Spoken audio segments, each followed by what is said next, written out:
Përgjigje, nuk më kujtohet kjo gjë, por ajo çfarë kujtoj unë është që i gjithë delegacioni i shqiptarëve të Kosovës ishte dakord me marrëveshjen. Nuk më kujtohet se kush e ka nënshkruar, por të gjithë ishin dakord që të nënshkruanin dokumentin dhe ishin pozitiv në atë marrëveshje në nënshkrimin në Paris. Më duhet të them që isha shumë i kënaqur nga fakti që personat cilët nuk ishin ulur një tryezë të përbashkët, nuk kishin pasur të njëjtin mendim, të njëjtin qasjem përpara, në atë moment ishin në një mendje, ishin bashk,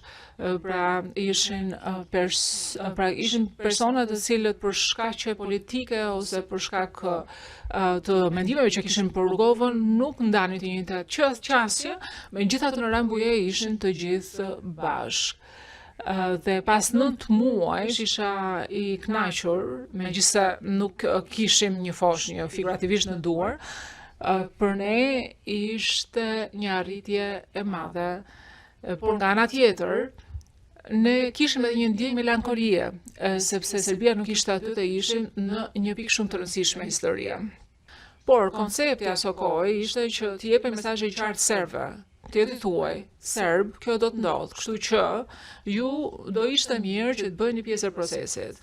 Pra, kjo është mënyra më e mirë që të garantoni ose të mbroni interesat e Serbisë, të bëheni pjesë, të jeni pjesë e këtij procesi. Përderisa Miloševići kishte thënë shumë herë, pra kishte thënë që shqiptarët nuk do pajtojnë, nuk do bien dakord asnjëherë për asgjë. Dhe marrëveshja në fakt rrëzonte pikpamjen e tij që shqiptarët nuk do pajtoheshin me asgjë. Dhe ai kishte thënë gjatë gjithë kohës që shqiptarët nuk do pajtojnë me asgjë dhe përredhoi ne nuk na duhet pajtojmë me asgjë. Po ky ishte një mesazh i kundërt me atë çfarë kishte thënë Miloševići. Ne po i thonë Miloševići që e kishte gabim, ja rritur marrëveshjen, por ti tani do bësh mirë që të mendosh se cila do jetë lëvizja e radhës së Serbisë. Domethënë kjo ishte ideja.